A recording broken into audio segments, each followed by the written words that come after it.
The neighbors laughed and told him he was crazy, and now they know why. A broke old veteran in a red and black flannel jacket built his cabin tilted toward the mountain, defying every rule they believed in. They mocked the uneven floors, the crooked walls, the strange angle that made no sense. But when winter storms soaked the slopes and the mountain finally gave way, the truth revealed itself. As a deadly mudslide thundered down toward the town, his cabin stood exactly where destruction should have erased it. And what happened next forced an entire community to rethink everything they thought they knew about survival wisdom and humility. Before we dive in, tell us where you're watching from. Drop your city, state, or country in the comments below. It's always incredible to see how far these stories reach. Winter settled over Missoula, Montana, like a held breath, heavy snow pressing the valley into silence, while the mountains watched patient and unmoved. Walter Hayes had learned long ago that silence could be louder than gunfire. At 72, his body carried the marks of time and war. Broad shoulders that had once filled a uniform now slightly stooped hands, thick with old scars that trembled faintly when the cold crept too deep into his bones. His face was sharply cut, the kind of angular structure shaped by hardship rather than genetics, high cheekbones, a narrow jaw shadowed by a gray, uneven beard. He no longer bothered trimming neatly. His eyes, a washed-out steel blue, rarely blinked quickly, as if always measuring distance, threat, and consequence before reacting. He wore the same thing almost every day, a thick red and black buffalo plaid flannel jacket frayed at the cuffs, smelling faintly of pine resin and wood smoke. It wasn't fashion, it was armor. Walter lived alone on the northern slope outside Missoula, where the land tilted upward toward dark timber and unstable ground. He chose that place deliberately. People assumed isolation had found him, but the truth was harsher. He had chosen isolation the way a man chooses a defensive position, not because it was comfortable, but because it made sense. After the war, crowds unsettled him. Noise arrived too suddenly. Laughter sometimes sounded like mockery, even when it wasn't. He trusted patterns more than people and nature more than promises. Bruno followed him everywhere. The German Shepherd was nearly 10 years old, large even by the breed's standards, with a dense sable coat streaked with silver along the muzzle and spine. His ears still stood alert, though one tipped slightly from an old injury no one in town knew the story behind. Bruno's amber eyes held an unsettling awareness, as if the dog was constantly listening to something beneath the surface of the world. He moved with controlled patience, never wasting energy, never barking, without reason. If Walter was cautious by training, Bruno was cautious by instinct. Together they shared a silence that felt complete. When Walter announced quietly, without ceremony, that he would rebuild the old cabin before winter locked the ground, the reaction from the nearby residents was predictable. The laughter came first, then the advice, then the warnings disguised as concern. Missoula had its share of practical people, and most of them believed survival came from doing things the way they had always been done. Sarah Caldwell was among the first to speak to him. She was in her early 40s, tall and lean, with straight, dark blonde hair usually pulled into a low knot at the base of her neck.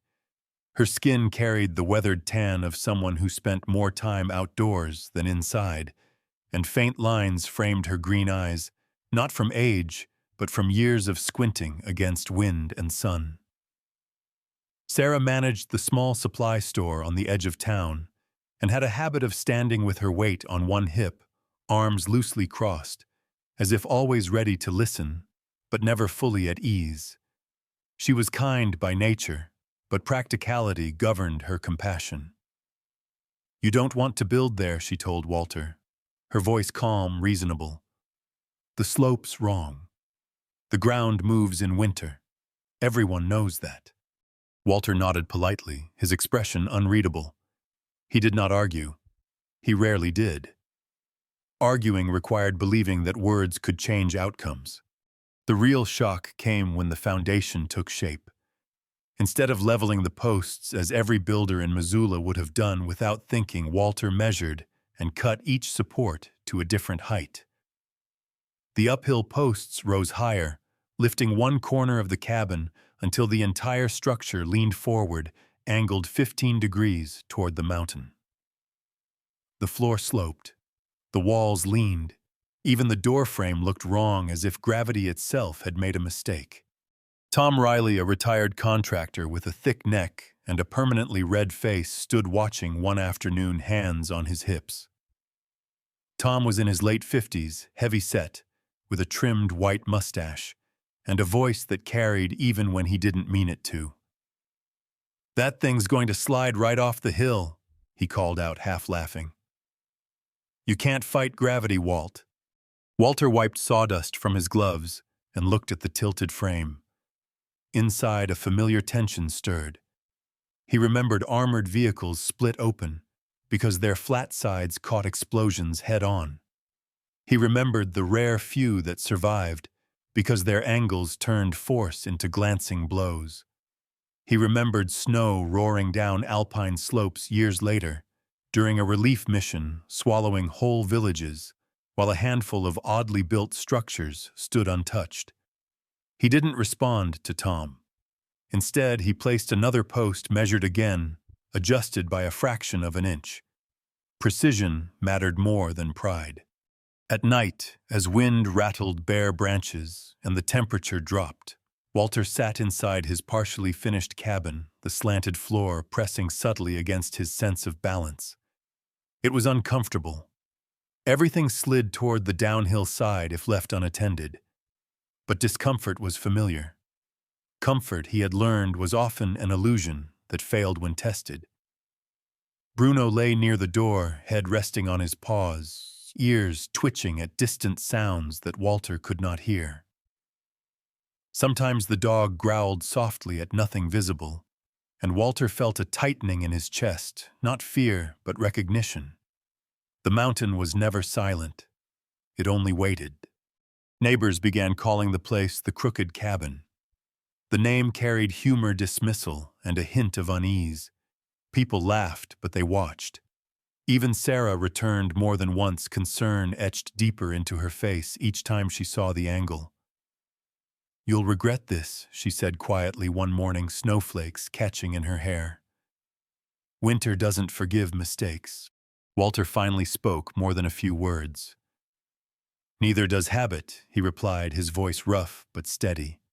As the first heavy snow settled in and rain followed, when it shouldn't have, the ground beneath Missoula drank more than it could hold.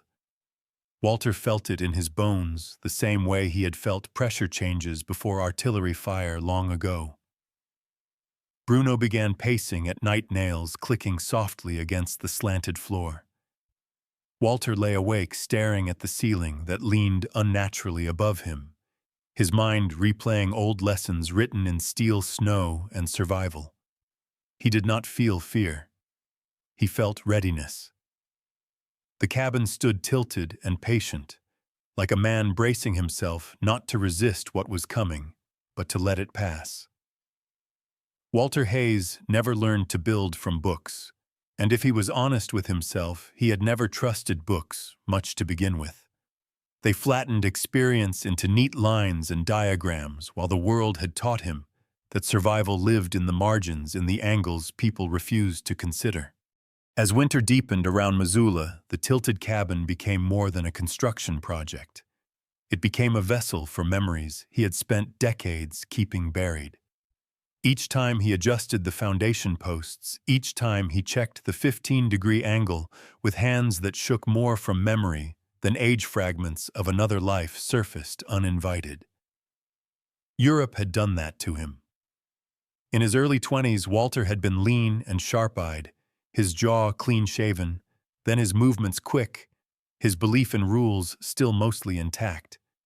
He remembered armored vehicles torn open like tin cans because their flat sides met force head-on, and others, few strange-looking ones with sloped plating that sent explosions skidding away in shrieking sparks. Those vehicles hadn't looked stronger. They had simply refused to present themselves as targets. That lesson had lodged itself deep inside him, shaping the way he saw threats long after the war ended. Years later, during a humanitarian deployment in the Alps, Walter had watched the mountains teach the same lesson with cruel clarity. Snow did not fall politely. It flowed heavy and unstoppable, swallowing entire villages built according to tidy principles passed down without question. He remembered one structure in particular, a squat house leaning slightly toward the slope, its roofline uneven, its walls angled in a way that offended every instinct he had been trained to respect. When the avalanche passed, that house remained scarred but standing while everything around it lay crushed and silent. He had stood there afterward, boots sinking into packed snow, staring at that odd survivor, feeling something inside him shift.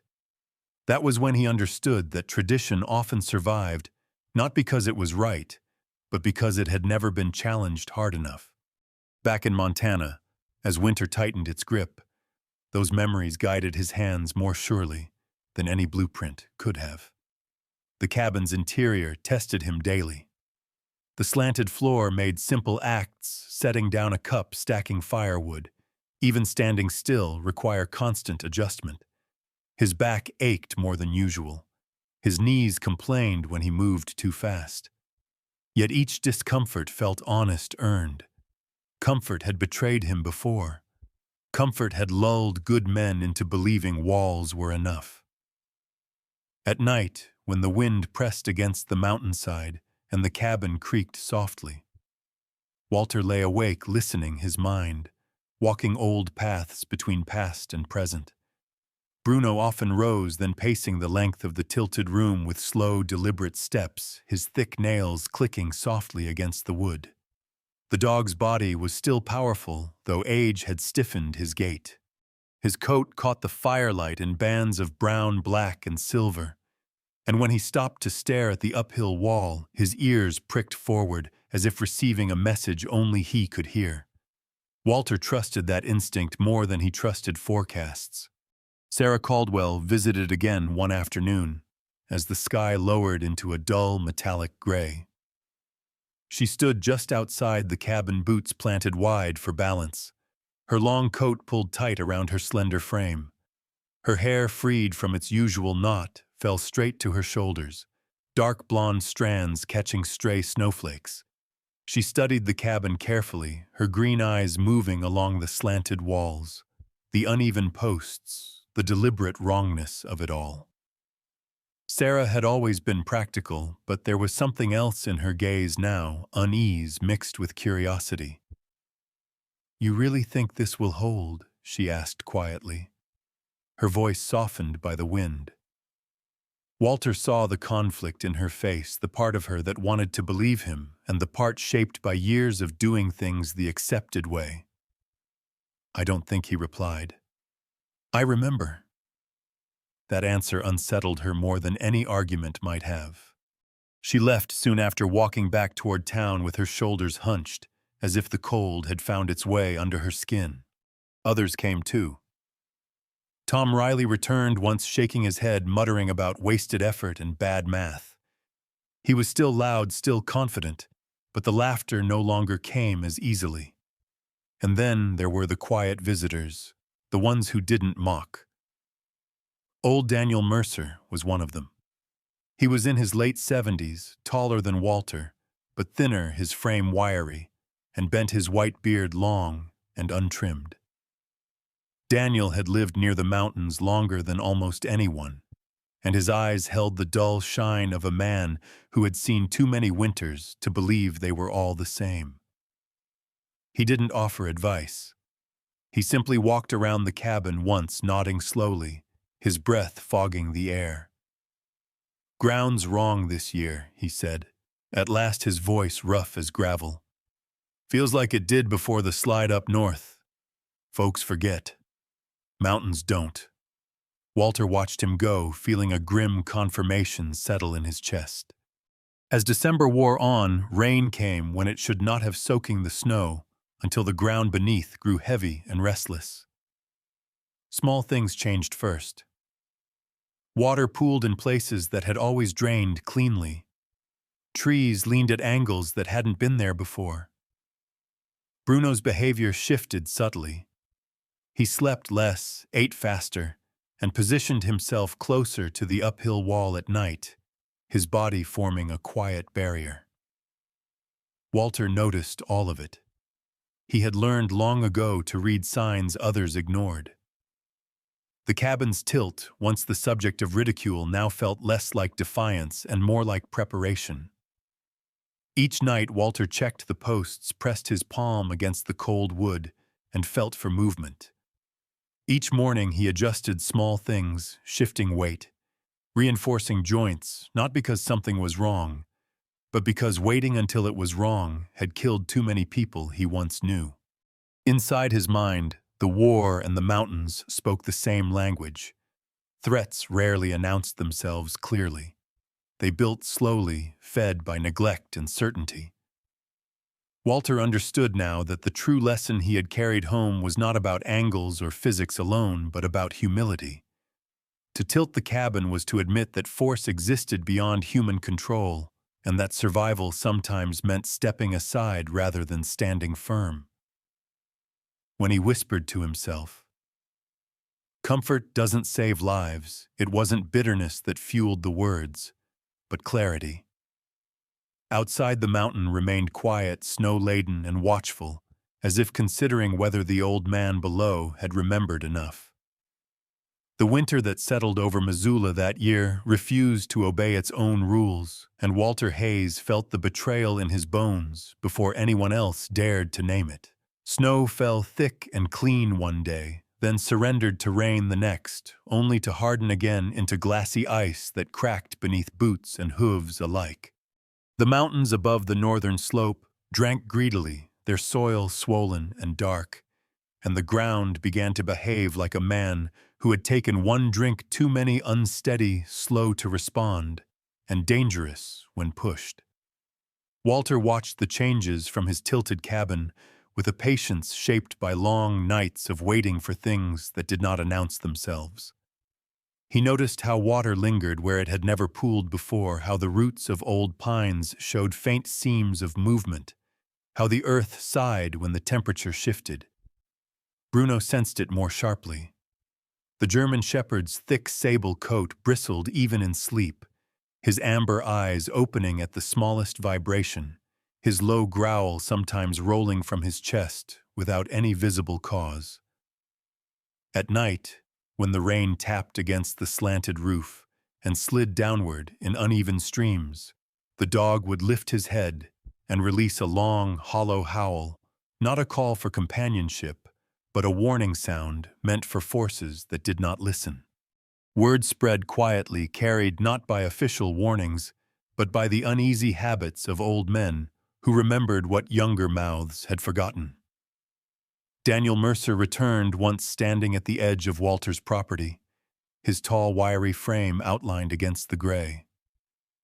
He said little, only nodded toward the slope and muttered about the winter of his youth when a hillside north of town had given way after weeks of thaw and rain.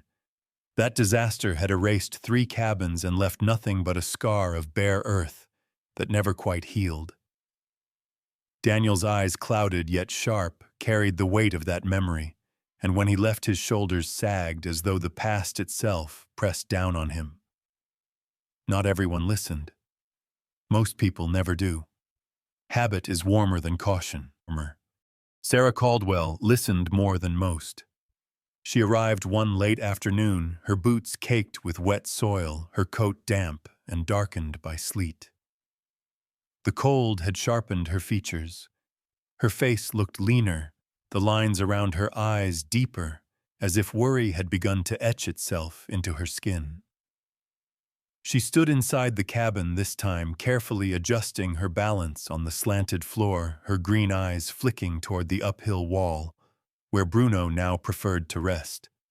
"Something's wrong," she said quietly, more to herself than to Walter.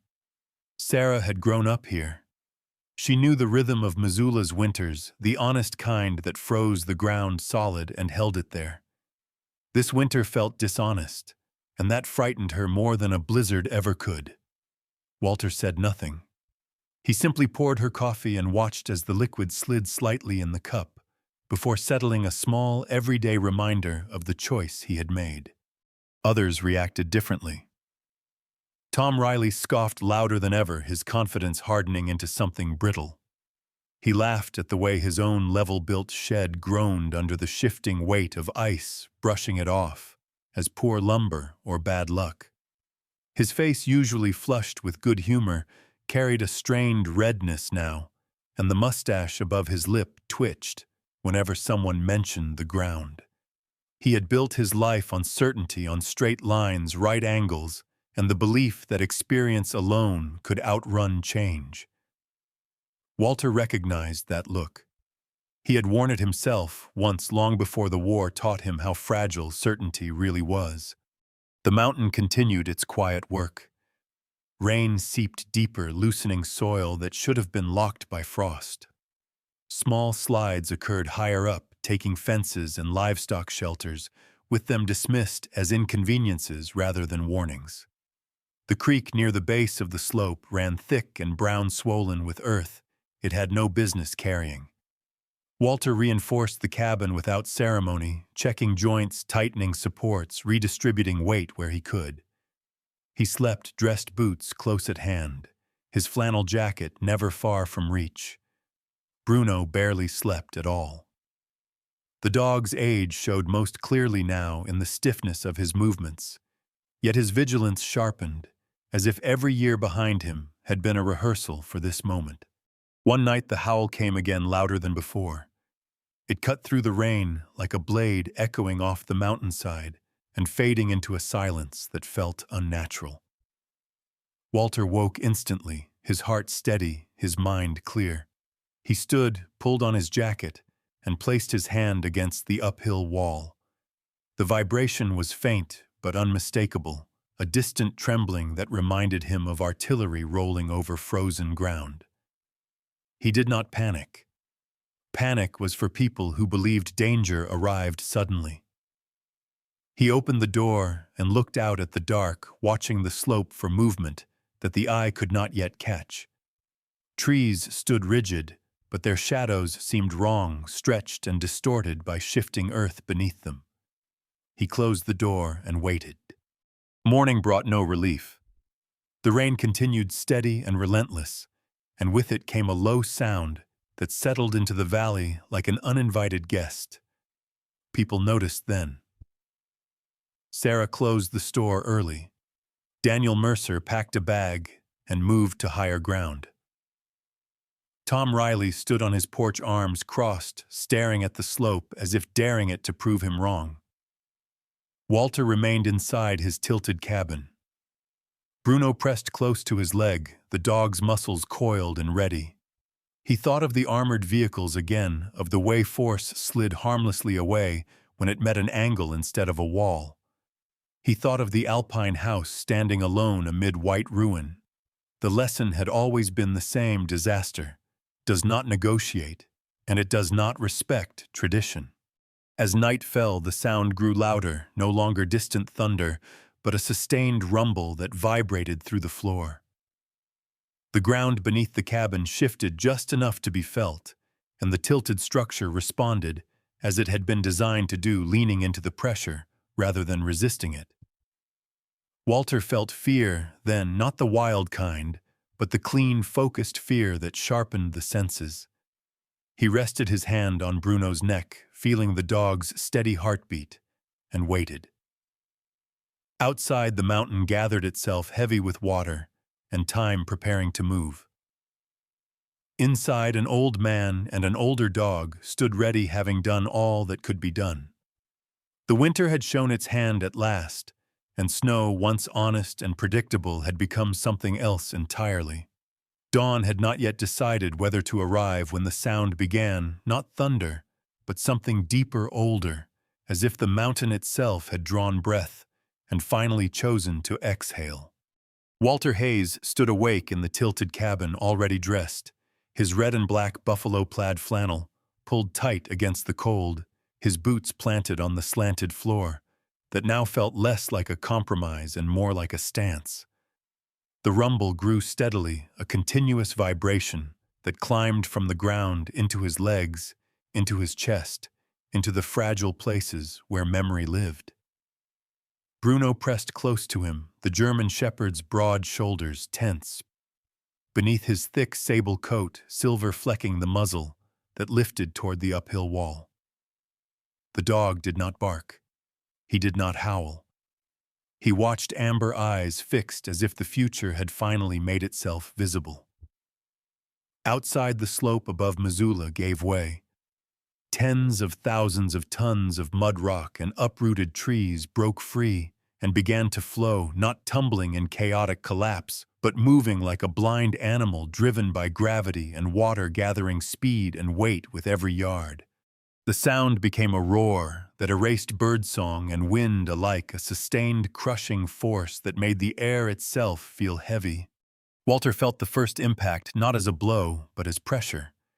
The leading edge of the mudslide struck the uphill corner of the cabin exactly where he had expected it to, at the highest point of the structure, the place he had raised deliberately on taller posts. The cabin shuddered wood, groaning in protest nails, singing faintly as joints absorbed the strain. For a heartbeat that stretched into something eternal, Walter thought of the armored vehicles again, of the way steel screamed when it did its job correctly. Then the force changed. Instead of stopping dead against a flat surface, the mud met the 15-degree angle and split, divided by geometry rather than strength. The flow parted around the cabin's slanted face, surging to either side with a violence that spared the center. Walter felt the difference immediately, a shift from crushing impact to passing motion, like standing at the center of a river that refused to claim him. Inside, objects slid and toppled despite his preparations. A chair scraped across the floor and struck the wall. A stack of firewood collapsed in a clatter. The cabin rocked, swaying just enough to remind him how close destruction stood. Walter braced himself, one hand gripping a support beam, the other resting instinctively on Bruno's neck. The dog's body vibrated with the sound, but his stance held. Bruno's ears flattened briefly, then lifted again as the noise surged past his breathing, steady and controlled. Outside, the mud roared by in two separate currents, carrying trees that snapped like matchsticks and stones that ground against each other with a shriek that set Walter's teeth on edge. Through the small window, he saw only motion and darkness, earth sliding where earth had never moved before, but he knew what was happening. The cabin was not resisting the mountain. It was guiding it. Downhill, the settlement fared differently. Tom Riley's house took the slide broadside. Built square and level, its walls met the flow head-on and failed within seconds. The structure burst apart under the lateral force timbers, exploding outward as if flung by an invisible hand. Tom himself survived only because he had been standing near the back door when the sound began diving clear, as his certainty disintegrated behind him. Sarah Caldwell's store, set farther to the side, escaped the main path, but suffered the consequences of its neighbor's destruction. Mud surged against its foundation, cracking windows and tearing away the front awning, leaving the interior a wreck of soaked shelves and scattered goods. Sarah, tall and pale in the half-light, watched from higher ground, her straight blonde hair plastered to her face by rain, her green eyes wide with a shock that went beyond fear. She had listened to the mountain too late. The slide lasted less than a minute, though. To Walter it felt like an entire lifetime compressed into sound and motion. When the roar finally diminished, leaving behind a heavy, stunned silence, the cabin still stood. The ground around it had changed completely. Where there had been forest and slope, there was now a wide, raw channel of churned earth debris piled high on either side like frozen waves. Walter released a breath he had not realized he was holding. His hands shook now, not from age or cold, but from the sudden absence of noise. He knelt, pressing his forehead briefly to Bruno's broad head, the dog's fur damp beneath his palm. "Good," he murmured, not praise but acknowledgement. They were alive. The design had done what memory had promised. As light crept into the valley, survivors began to appear, drawn by instinct, toward the one place that still stood in the path of destruction. Daniel Mercer arrived first, his tall frame splattered with mud, his long white beard clotted and darkened by wet earth. His eyes widened as he took in the scene, the intact cabin centered between two channels of devastation. He said nothing at first, only removed his hat and held it against his chest, his mouth working, as if searching for words that did not exist. Others followed, some injured, some simply stunned.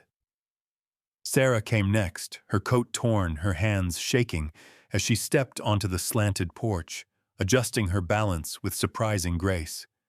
She looked at Walter as if seeing him for the first time, really seeing him, and the apology in her eyes needed no voice. Walter opened the door wider, letting them in without ceremony. The angled floor that had drawn laughter now served as shelter bodies, crowding together in the only standing structure left in the slide's path. Bruno positioned himself near the entrance, not aggressive, but watchful, his presence a quiet assurance that the danger had passed for now. Outside, the mountain lay silent again, its anger spent, leaving behind proof written in mud and broken wood. Walter stood among the survivors, his flannel jacket streaked with dirt, his face drawn but calm. He did not feel triumph. He felt a heavy, sober gratitude, and beneath it, a familiar ache for those whose certainty had cost them everything. The cabin had not saved the town. It had saved who it could, and that Walter knew was all any lesson ever truly did. After the mountain spent its fury, the tilted cabin remained the only structure standing intact within the scar of the slide, and that fact alone rewrote the balance of the valley. People came at first in disbelief, then in need, then in quiet reverence, stepping carefully onto the slanted porch they had once laughed at, adjusting their feet to the uneven floor, as if learning a new language with their bodies. Walter Hayes did not greet them with speeches or explanations. He moved among them with the same steady economy he had learned in war-checking injuries, offering water, pointing to places to sit where weight would distribute safely along the beams. His angular face looked older now, the lines at his mouth deeper, the gray in his beard more pronounced, but his eyes were calm, focused, untroubled by the need to be right. He had survived too many moments like this to confuse survival with victory. Bruno remained near the doorway, his large frame planted like a sentry, sable fur matted with dried mud, amber eyes scanning every new arrival with measured attention. At 10 years old, the dog's joints were stiff, his movements slower than in his prime, yet his presence carried authority born of instinct fulfilled. He had warned, and the warning had mattered. Sarah Caldwell stayed longer than most. She had shed her torn coat and borrowed a sweater from someone else, the knit hanging loosely from her tall, slender frame. Her straight blonde hair, once carefully kept, fell freely now, damp and tangled, framing a face pale beneath the dirt streaks left by rain and shock. She helped organize the space without being asked, stacking blankets along the uphill wall, setting aside a corner for the injured, her practical nature finding purpose where fear might otherwise take hold. When she finally spoke to Walter, it was not to question him. "You didn't build a house," she said quietly, her green eyes fixed on the angled beams above. "You built an answer." Walter shrugged, slightly uncomfortable with the weight of gratitude. "I built a question," he replied. The mountain answered it. Others found their way there too.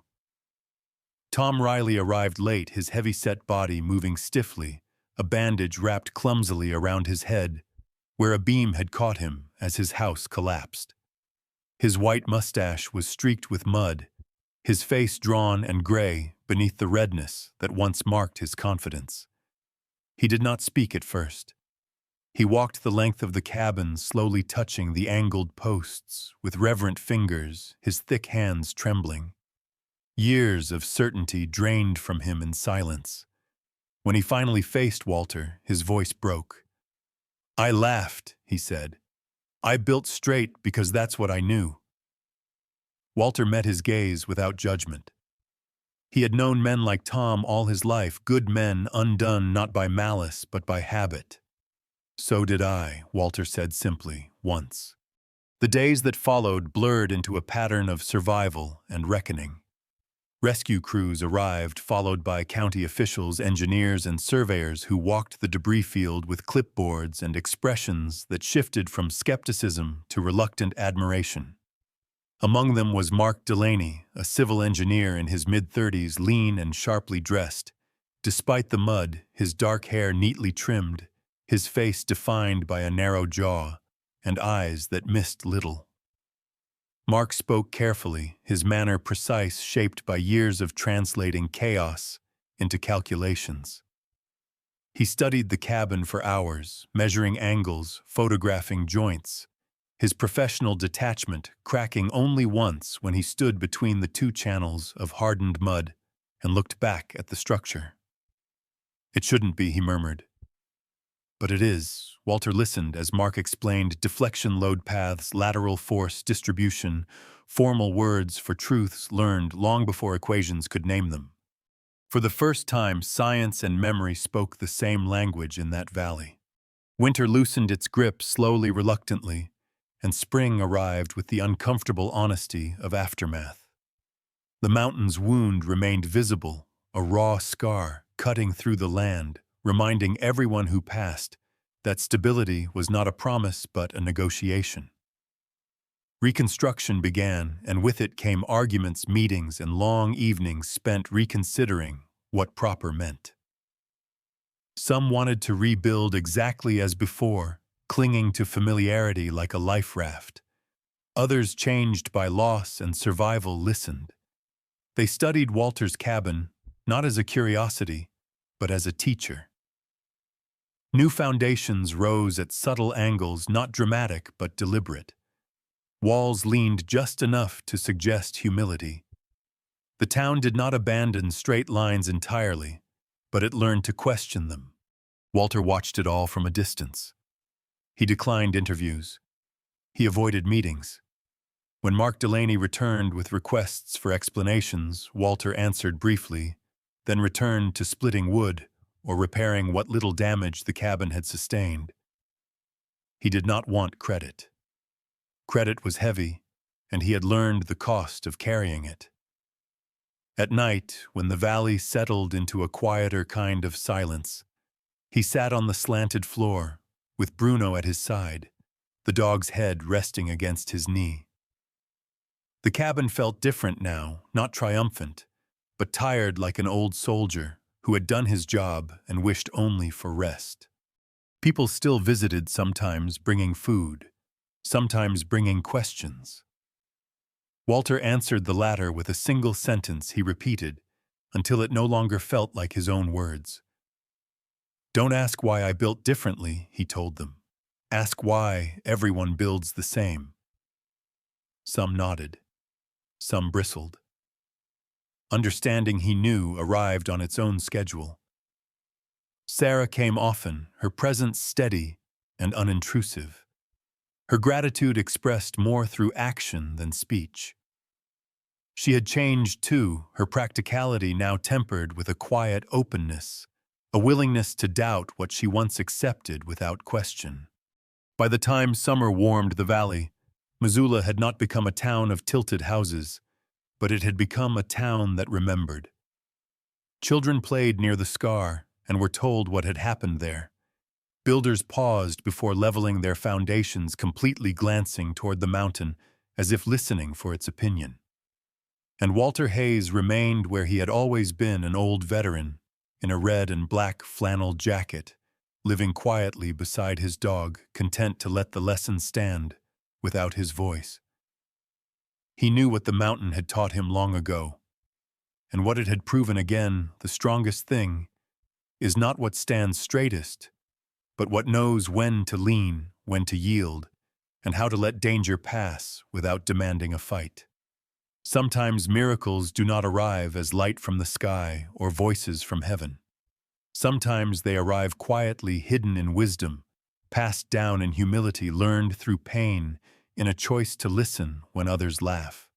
In this story, the mountain did not change. God did not stop the mud, the rain, or the force of nature. But grace appeared in preparation, in a man who learned to bend instead of resist, in a home that chose to lean rather than stand proud. Perhaps that is how God often works in our own lives. Not by removing every storm, but by teaching us how to stand inside it without being destroyed. Every day, we face pressures we cannot control, loss, illness, fear, uncertainty. And like Walter, we are given a choice to build our lives rigid and unyielding, or to build them with wisdom, humility, and faith, ready to let hardship pass through without breaking us. If this story moved you, if it reminded you to trust a little deeper, to listen a little closer, or to lean on faith when life feels overwhelming, please share it with someone who might need hope today. Leave a comment below and tell us where you're watching from, your city, your state, your country. Your voice matters here. And if you believe stories like this can still change hearts, consider subscribing to the channel so we can continue sharing them together. May God bless you, protect your home, guide your steps, and give you strength in every storm you face. We pray peace over your life, wisdom in your choices, and faith that holds even when the ground beneath you begins to move.